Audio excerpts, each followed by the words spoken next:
boomer qui galère à envoyer un mail. Un millénial qui fait une mini-dépression devant le prix d'un studio. Un Gen Z qui répond à ton message par un seul emoji que personne comprend. On adore se vanner entre générations, mais est-ce que tu sais vraiment ce qui sépare la tienne des autres? D'où elles viennent ces étiquettes? Et surtout, qu'est-ce que ta génération dit de toi? Reste jusqu'au bout, parce qu'on va toutes les passer en revue, de la plus vieille à la toute dernière. Et je te garantis deux choses. Tu vas te reconnaître dans au moins une, et tu vas enfin comprendre pourquoi tes parents, ou tes gamins, pensent pas du tout comme toi. C'est une dinguerie! Petit truc à savoir avant de commencer.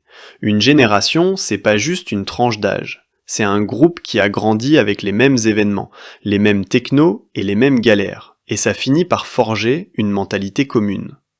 Bien sûr, il y aura toujours des exceptions, donc vexe-toi pas si tu te reconnais pas à 100%. Allez, on attaque par les anciens. 1. La génération silencieuse. On commence par les plus discrets, ceux nés en gros entre 1928 et 1945. On les appelle la génération silencieuse et c'est pas un hasard. Ils ont grandi pendant la guerre et juste après, dans un monde de privation où on ne se plaignait pas, on serrait les dents et on bossait. Leur devise, ça pourrait être « Fais pas de vagues ».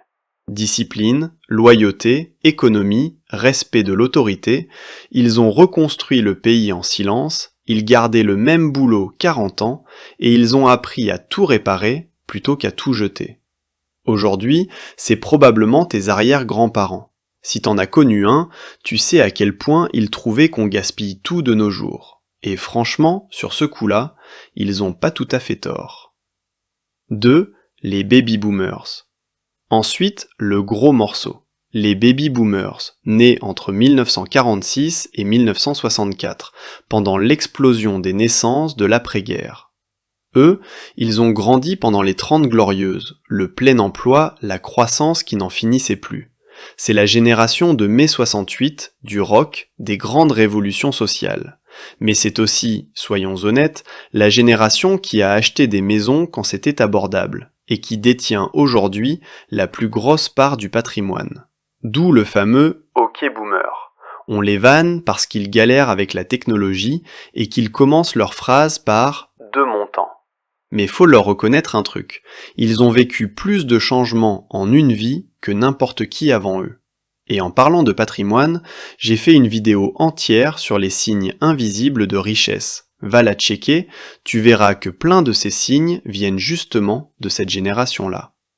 Toi, tes parents ou grands-parents sont boomers. Écris boomer en commentaire, on va se compter. 3. La génération X. Maintenant, la génération qu'on oublie tout le temps. La génération X, née entre 1965 et 1980, coincée pile entre les boomers et les millennials. On les appelle parfois les enfants à clé, parce qu'ils rentraient seuls de l'école, la clé autour du cou, pendant que les deux parents bossaient. Ils ont grandi avec Goldorak, les cassettes, la chute du mur de Berlin, la fin de la guerre froide. Résultat, une génération hyper indépendante, débrouillarde, un peu cynique, qui se méfie des grands discours. C'est aussi eux qui ont fait le pont entre le monde sans Internet et le monde connecté. Ils ont vécu les deux. Aujourd'hui, ils dirigent la plupart des entreprises, mais discrètement, sans faire de bruit. Un peu les héros méconnus de l'histoire, quoi. 4. Les millennials. Et là, on arrive à ma génération de cœur, les millennials, aussi appelée génération Y, née entre 1981 et 1996. C'est la génération qui a vu Internet débarquer en pleine adolescence. Les premiers MSN Messenger, les Skyblogs, le bruit du modem qui se connecte. Mais c'est surtout la génération de la grosse poisse économique. Ils sont arrivés sur le marché du travail pile au moment de la crise de 2008, avec des diplômes en poche et zéro boulot en face. On les a accusés de tuer tous les secteurs, du mariage au diamant en passant par la restauration. La vérité, c'est qu'ils avaient juste plus les moyens. C'est la génération du studio à 1000 € et de l'avocado toast qu'on leur reproche alors qu'ils peuvent pas s'acheter d'appart. Perso, je me reconnais à fond là-dedans. Toi, t'es team MSN ou tu sais même pas ce que c'est? 5. La génération Z. Mais attends, parce que la suivante, c'est celle qui a tout changé. La génération Z, née entre 1997 et 2012. Eux, ils n'ont jamais connu un monde sans smartphone ni réseaux sociaux. Pour eux, c'est aussi naturel que l'eau du robinet. Ils ont grandi avec TikTok et ils ont pris le Covid en pleine adolescence ou en plein début d'études, ce qui les a marqués à vie. Leur valeur ? L'authenticité, la santé mentale dont ils parlent ouvertement, l'engagement et un côté entrepreneur avec les petits business à côté. Le revers de la médaille, c'est l'anxiété et la comparaison permanente que créent les réseaux. On les caricature avec leur attention de 3 secondes et leur réponse en un seul emoji. Mais en vrai, ils ont une lucidité sur le monde que les autres générations n'avaient pas à leur âge. Pour situer le débat une bonne fois pour toutes, mets ton année de naissance en commentaire, on va voir quelle génération domine cette chaîne. 6. La génération alpha. Juste après, voici les enfants des millennials, la génération alpha, née entre 2013 et 2024. Ceux-là, c'est les enfants iPad. Ils ont su swiper un écran avant de savoir parler. Ils grandissent avec YouTube, Minecraft, Roblox, et pour eux, parler à une intelligence artificielle, c'est juste normal. Ça les étonne même pas. C'est trop tôt pour vraiment cerner leur personnalité. Ils sont encore gamins. Mais une chose est sûre, c'est la génération la plus immergée dans la technologie de toute l'histoire de l'humanité. Et ça va donner des adultes très différents de tout ce qu'on a connu. T'imagines grandir en pensant que l'IA a toujours existé ? 7. La génération bêta. Et la toute dernière, celle qui vient à peine de commencer, la génération bêta, qui démarre en 2025.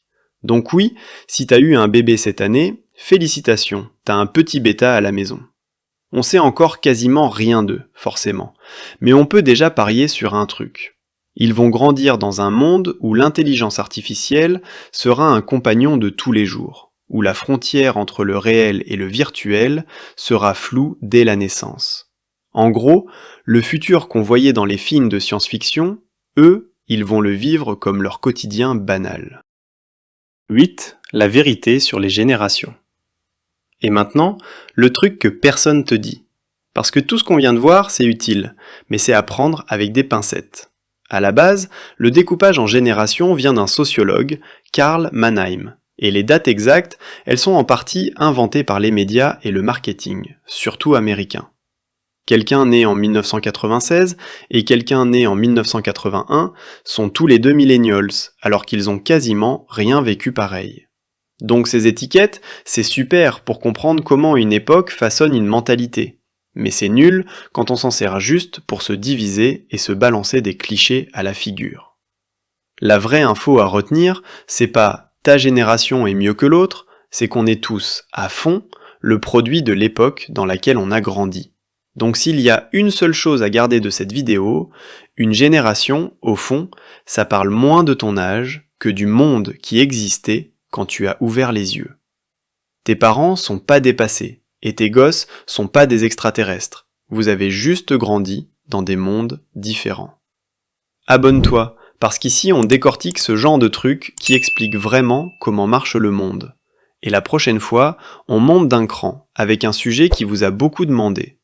Chaque niveau de richesse, du SMIC au milliardaire. À plus!